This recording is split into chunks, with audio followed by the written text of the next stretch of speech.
Hi viewers, welcome to our channel. ప్రస్తుతం మనతో పాటు భరద్వాజ్ గారు సీనియర్ జర్నలిస్ట్ ఉన్నారు. వారితో ఒకసారి మాట్లాడదాం. సార్ నమస్కారం సార్. నమస్తే అండి. సార్ వెంకటేష్ గారి 'సంక్రాంతికి వస్తున్నాం' సినిమా ఈ సంక్రాంతికి రిలీజ్ అయిపోయింది. మరి ఆడియన్స్‌ని ఎంటర్‌టైన్ చేయడంలో ఈ మూవీ సక్సెస్ సాధించిందా? లేదా అంటే అనిల్ రావిపూడి అండ్ వెంకటేష్ గారి కాంబినేషన్‌లో ఇది మూడో సినిమా, మరి హ్యాట్రిక్ హిట్ కొట్టేసారనుకోవచ్చా? మీ రివ్యూ ఏంటి సార్ ఈ సినిమా పైన? అంటే కంపారిటివ్‌గా ఇంతకుముందు వచ్చిన 2 సినిమాల కంటే ఇది బెటర్‌గానే ఉంది. ఓకే. అంటే పర్టిక్యులర్‌గా 'F3' కంటే కూడా హ్మ్. ఈ సినిమా బెటర్‌గా ఉంది అని చెప్పక తప్పని పరిస్థితి. ఓకే. అంటే కథ అనే దాని జోలికి వెళ్ళకుండా హ్మ్. ప్రతి సీక్వెన్స్‌ని ఎంటర్‌టైన్ చేసే పద్ధతిలో డిజైన్ చేసుకున్నాడు తను. అలాగే ప్రతి క్యారెక్టర్ నుంచి ఎంటర్‌టైన్‌మెంట్ పిండే ప్రయత్నం చేశాడు. అది స్క్రీన్ మీద వర్కౌట్ అయింది. కొన్ని కొంచెం అడల్ట్ సైడ్ వెడుతున్నాడా, కామెడీలో ఆ ఎడ్జ్‌కి వెడుతున్నాడా అనిపించింది కానీ పర్వాలేదు. మేనేజబుల్‌గానే వెళ్ళాడు. అలా థియేటర్‌లో కూర్చున్నటువంటి ఆడియన్స్‌ని ఎంగేజ్ చేశాడు, ఎంటర్‌టైన్ చేశాడు. పర్టిక్యులర్‌గా కొన్ని క్యారెక్టర్స్ అయితే గుర్తుండిపోయే డిజైనింగ్‌లో నడిచినాయి.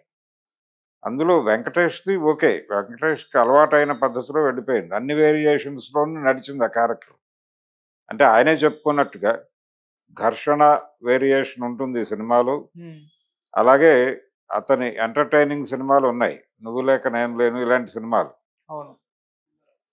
ఈ అదే సినిమా అది 'నువ్వు నాకు నచ్చావు.' 'నువ్వు నాకు నచ్చావు.' హ్మ్. ఈ ధోరణిలో నడిచిపోతుంది సినిమా. కాబట్టి అన్ని విధాలుగాను ఇది వెంకటేష్ అభిమానులకు మాత్రమే కాదు. టోటల్‌గా ఫ్యామిలీ ఆడియన్స్‌ని పట్టుకునే సినిమా. ఫ్యామిలీ ఆడియన్స్‌ని హుక్ చేసి థియేటర్‌లో నవ్వించాడు. థియేటర్‌లో ఆ వాతావరణం కనిపించింది. అది సినిమా సక్సెస్. అంటే రొటీన్ కథతో ఆడియన్స్‌ని ఎంగేజ్ చేయగలగటం అనేది ఒక గొప్ప ఫీట్. దాన్ని సాధించాడు ఇతను అనిల్ రావిపూడి.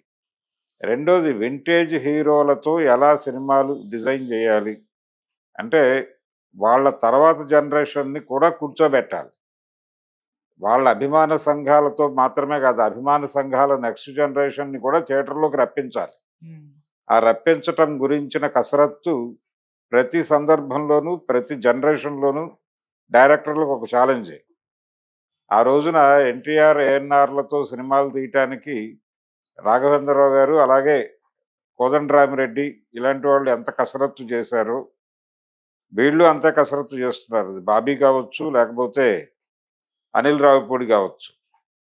అంటే వాళ్ళ ఇమేజ్‌కి ఇబ్బంది లేకుండా, వాళ్ళ మేనరిజమ్స్‌కి ఇబ్బంది లేకుండా నడుపుతూనే కొత్త ఫ్లేవర్‌లో కథని నడపటం అనేది ఈ వింటేజ్ హీరోలని హ్యాండిల్ చేస్తున్నటువంటి డైరెక్టర్లు పాటించాల్సినటువంటి వ్యాకరణం. ఓకే. దాన్ని పూర్తి స్థాయిలో ఫాలో అయ్యాడీయన. హ్మ్. ఆ ఫాలో అవ్వటం మాత్రమే కాదు, ఔట్ అండ్ ఔట్ ఎంటర్‌టైన్‌మెంట్. ఈ మధ్య కాలంలో కొంచెం ఆయన లైన్ నుంచి పక్కకెళ్ళాడు. 'భగవంత్ కేసరి.' హ్మ్. ఇప్పుడు మళ్ళీ ఇప్పుడు ఆ 'భగవంత్ కేసరినే' చాలా ఎంగేజింగ్‌గా నడిపాడతను. ఎమోషనల్‌గా. అలాంటిది తనదైనటువంటి పద్ధతిలో ఒక ఎంటర్‌టైన్‌మెంట్ సినిమా తీయాలంటే ఏ లెవెల్‌లో రెచ్చిపోతాడో ఆ లెవెల్‌లో రెచ్చిపోయాడు అనిల్ రావిపూడి. భారీ బడ్జెట్‌లు ఆ గోలలోకి వెళ్ళకుండా సరదాగా ఉంది సినిమా. సరదాగా ఉండటం మాత్రమే కాకుండా సినిమా ఇన్ టోటల్ సెలబ్రేటివ్‌గా ఉంది.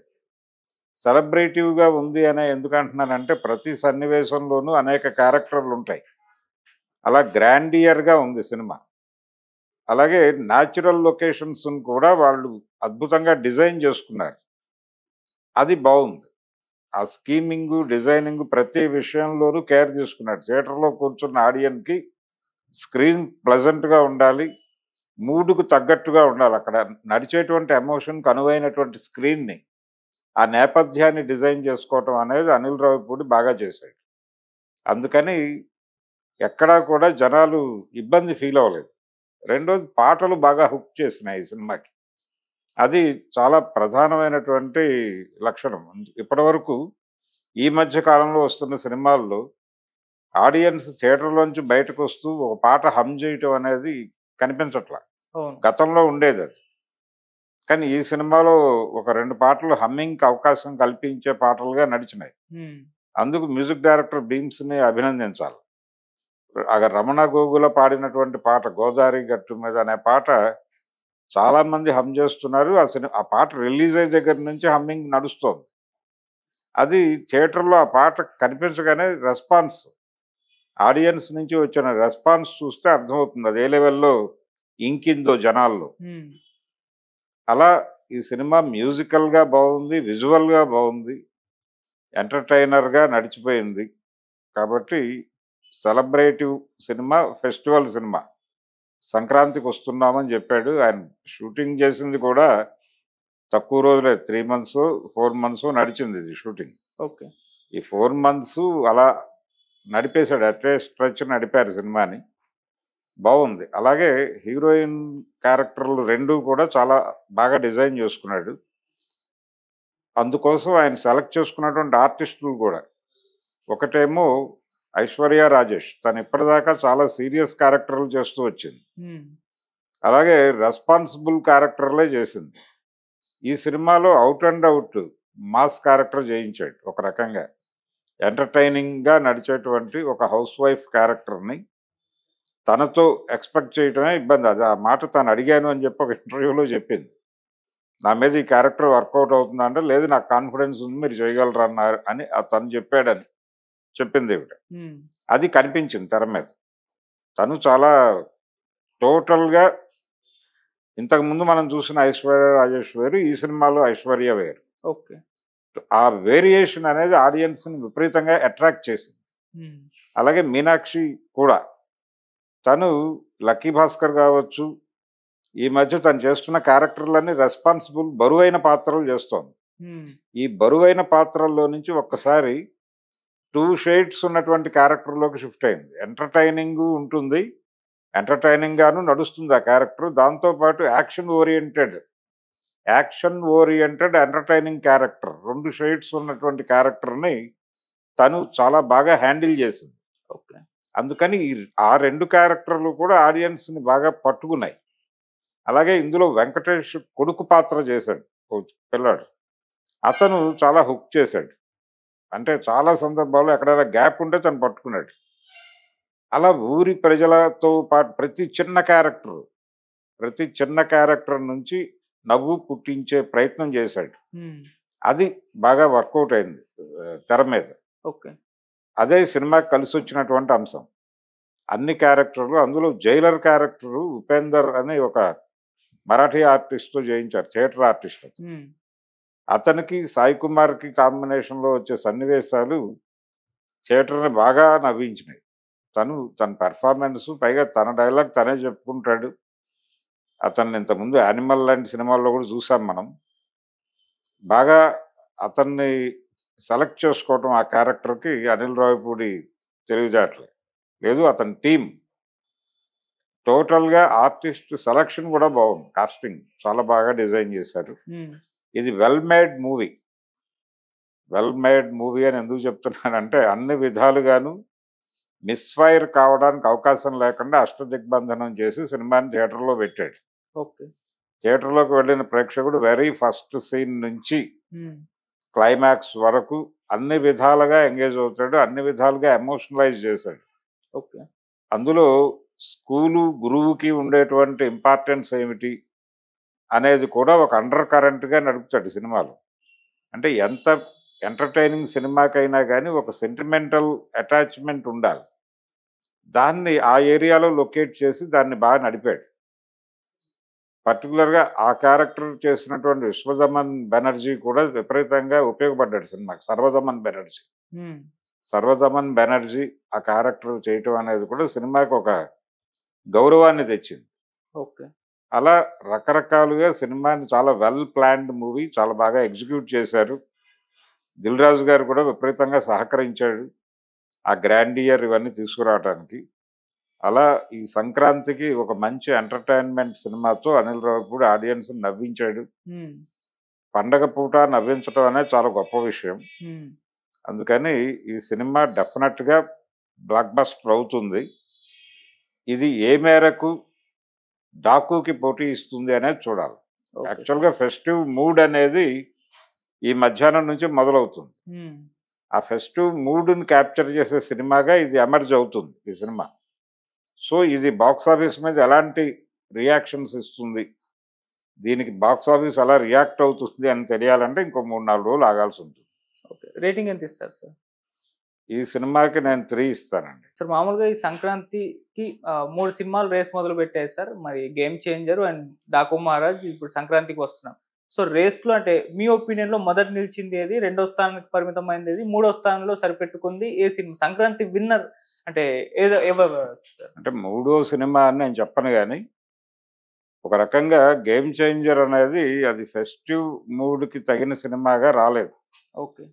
యాక్చువల్‌గా వాళ్ళ ప్లానింగ్ కూడా సంక్రాంతి అనే ప్లాన్‌లో లేరు వాళ్ళు. హ్మ్. అది క్రిస్మస్ సీజన్‌లో రిలీజ్ చేయాలని అనుకున్నారు. అనుకోకుండా అది ఇక్కడికొచ్చింది. ఫెస్టివల్‌లోకొచ్చింది. అవును. అయితే స్టార్ సినిమాలకి ఫెస్టివల్ కంటే ముందు స్టార్ ఇమేజ్ అనేది యాడ్ అయిపోయి ఆ 3 రోజుల వసూళ్లు నడిచిపోతాయి దానికి. ఫెస్టివల్ ఆడియన్స్ మొదలయ్యేది మాత్రం సంక్రాంతి మధ్యాహ్నం నుంచే. కాబట్టి ఇది అదనపు ఫ్లేవర్‌గా యాడ్ అవుతుంది దానికి. అందుకని స్టార్ సినిమాలు కొంచెం ముందు పెడతారు. కంపారిటివ్‌గా 'రామ్ చరణ్' గ్లోబల్ స్టార్ కాబట్టి ఆ సినిమాని 10థ్ ప్లేస్ చేశారు. ఓకే. ప్లేస్ చేయడం కరెక్టే. ప్లేస్ చేయడం కరెక్ట్ కాదు అనే చర్చ జరుగుతోంది కానీ, హ్మ్. ప్లేస్ చేయడం కరెక్ట్‌గానే చేశారు. కాకపోతే ఏంటంటే, ఆ సినిమా కంటెంట్‌కి సంబంధించి డైరెక్టర్ గారు ఆడియన్స్‌ని రకరకాలుగా కన్‌ఫ్యూజ్ చేశాడు. ఓకే. ఈ కన్‌ఫ్యూజను అంటే ఏ సీన్‌కి ఆ సీను తన బ్రెయిన్‌లో ఒక డిజైన్ వేసుకుంటూ వెళ్ళాడాయన.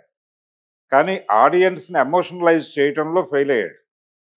పర్టిక్యులర్‌గా అన్ని సన్నివేశాల గురించి మాట్లాడక్కర్లేదు గానీ, హ్మ్. అందులో ఒక కీలక పాత్ర అప్పన్న పాత్ర కన్ను మూసేటువంటి సన్నివేశం ఉంటుంది. ఆ సన్నివేశాన్ని చాలా అద్భుతంగా వాడుకొని ఉండొచ్చు. ఇలాంటి సన్నివేశమే గతంలో ఒక 'ఎన్ రామారావు' గారి సినిమాలో కనిపిస్తుంది. హ్మ్. 'మనుషులంతా ఒక్కటే'లో ఆయన దాసనారాయణరావు గారు బెనర్జీతో బుర్రకథ చెప్పిస్తూ చాలా ఒక ఎమోషనల్ ఫైట్ పెట్టి అక్కడ ఆడియన్స్‌ని విపరీతంగా హుక్ చేశాడు. ఇది కదా జరగాలి. ఆ క్యారెక్టర్‌ని ఆడియన్స్‌కి పర్మనెంట్‌గా గుర్తుండేలాగా చేయాలి. అంటే సన్నివేశాల మీద సన్నివేశాలు దొర్లటం అనేది ఇంకొక చిన్న స్థాయి హీరోలతో అయితే బానే ఉంటుందది. హ్మ్. ఆయన తీసిన పద్ధతి చిన్న స్థాయి హీరోలు ఎవరైనా చేసినా బానే ఉండేది. కానీ అక్కడున్నది 'రామ్ చరణ్'. 'రామ్ చరణ్' తాలూకా ఎక్స్‌పెక్టేషన్స్ ఉంటాయి. మెగా అభిమానుల అంచనాలుంటాయి. ఆ అంచనాలకి ఆ క్యారెక్టర్‌ని కనెక్ట్ చేయాలి. ఆ క్యారెక్టర్ ఎండింగ్ కూడా ఆ లెవెల్‌లో ఎమోషనలైజ్ చేయాలి థియేటర్‌ని. హ్మ్. ఇలాంటి లోపాల వలన ఆ సినిమా ప్రాపర్‌గా కనెక్ట్ కాలేదు. అందరికి కష్టము ఉంది దానిలో. ఓకే. అందరి కష్టము ఉంది గానీ, అనేక కారణాల చేత అది ఆడియన్స్‌ని గ్రాబ్ చేయలేకపోయింది. అది వాస్తవం. అందుకని దాన్ని పక్కన పెట్టేస్తే 'డాకు మహారాజ్'. 'డాకు మహారాజ్‌లో' ఉన్నటువంటి దానికి దీనికి ఉన్న తేడా ఏంటంటే, 'డాకు మహారాజ్‌లో' కనీసం కన్‌ఫ్యూజన్ లేదు. ఒక ఏకసూత్రత ఉంది. సింగిల్ థ్రెడ్‌లో కథని డిజైన్ చేసుకొని వెళ్ళాడు. ఆడియన్స్ కన్‌ఫ్యూజ్ గారు. దాంతో పాటు ట్రావెల్ అయిపోతారు. మధ్యలో వచ్చే ఎలివేషన్స్, హడావిడి హ్మ్. ఇదంతా కూడా బాలకృష్ణ సినిమాలో ఉండేదే కాబట్టి ఆడియన్స్ దానికి ప్రిపేర్డ్‌గా వెళ్తారు. హ్మ్. ఎక్స్‌పెక్టేషన్స్‌తో వెళ్తారు. ఆ ఎక్స్‌పెక్టేషన్స్ రీచ్ అయ్యేలాగా చిత్రీకరణ నడిచింది. ఓకే. దాంతో ఆ సినిమాకి పాజిటివ్ టోన్ వినిపించింది. హ్మ్. వినిపించడానికి అక్కడేదో అద్భుతమైన కథ ఉందని కాదు.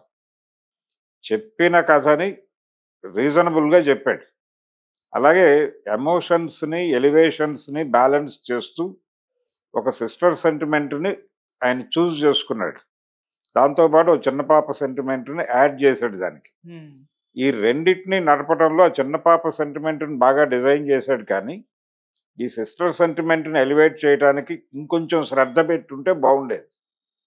అలాగే క్యారెక్టర్ జస్టిఫికేషన్, టైటిల్ జస్టిఫికేషన్ అనేది చేయటం కోసం ఇంకొక 10 నిమిషాలు కేటాయించుంటే, ఈ సినిమా ఇంకొక లెవెల్‌లో ఉండుండేది. హ్మ్. కానీ ఇక్కడ వరకు ఓకే. ఆడియన్స్ ఎంటర్‌టైన్ అయిపోయారు. ఎమోషనల్‌గాను, సెంటిమెంటల్‌గాను అది ఎంగేజ్ చేయగలిగింది ఆడియన్‌ని. అది సక్సెస్. సో, ఆ మేరకు విజయం సాధించేసాడు 'బాబీ' గారు. ఓకే. ఇది టోటల్ హోల్‌సమ్ ఎంటర్‌టైనర్. సంక్రాంతికొస్తున్నామనేది. ఈ హోల్‌సమ్ ఎంటర్‌టైనర్ కంటే కూడా 2 రోజులు ఇన్ అడ్వాన్స్ ఉంది ఈ సినిమా 'డాకు మహారాజ్'. హ్మ్. దీనికి ఇప్పుడు అంటే షో మార్నింగ్ షో దగ్గర కొంత డల్ అనిపించినప్పటికీ అక్కడి నుంచి రైజ్ మొదలైంది. ఆ రైజ్ మొదలయ్యి, ఆ రైజ్ స్థిరపడుతున్న టైంలో ఫెస్టివ్ ఆడియన్ యాడ్ అవుతాడు. యాడ్ అయినప్పుడు ఆటోమేటిక్‌గా వెళ్ళిపోతుంది సినిమా. అందుకని ఎంతో కొంత ఎడ్జ్ ఆ సినిమాకు ఉండే అవకాశం ఉంది డాకు మహారాజ్కి. ఓకే. అది నెంబర్ 1 పొజిషన్‌లో ఉండొచ్చు. వెంకటేష్ రెండో ప్లేస్‌లో ఉండొచ్చు. కానీ వెంకటేష్ మొదటి స్థానంలోకి వచ్చే అవకాశం కూడా ఉంది. హ్మ్. పోటీ నడుస్తుంది డెఫినెట్‌గా. ఓకే. కానీ బాలకృష్ణకి ఎడ్జ్ అయితే ఉంది. ఎడ్జ్ ఉంది గానీ వెంకటేష్ కూడా గట్టి పోటీ ఇస్తాడు. హ్మ్. సో 7 డేస్ తర్వాత మనకు పరిస్థితి అర్థమవుతుంది. ఓకే. అది ఓపెనింగ్ మాత్రం రెస్పెక్టబుల్‌గానే ఓపెనింగ్ తెచ్చుకోగలిగింది. గేమ్ హ్మ్. చేంజర్. అక్కడికే పరిమితం అయిపోయింది అది. ఆ తర్వాత 'డాకు మహారాజ్' వచ్చేసి కొంచెం నీరసంగా మొదలై శక్తి పుంజుకుని పరిగెడుతోంది. ఇది మొదలవ్వటమే దీని మీద ఏదైతే ఆడియన్స్ అంచనాలు పెట్టుకొని వచ్చారో థియేటర్‌కి, వాళ్ళు తృప్తి చెందారు. ఆ తృప్తి కనిపించింది బయటకొస్తున్న ప్రేక్షకుల్లో. హ్మ్. అదే సినిమాకి పాజిటివ్, అంతకుమించి ఏం లేదు. Okay sir. సో సంక్రాంతికొస్తున్నాము, 'డాకు మహారాజ్' ఈ రెండిటి మధ్యే విజేత డిసైడ్ అవుతాడు. Okay sir. Thank you so much sir. Thank you.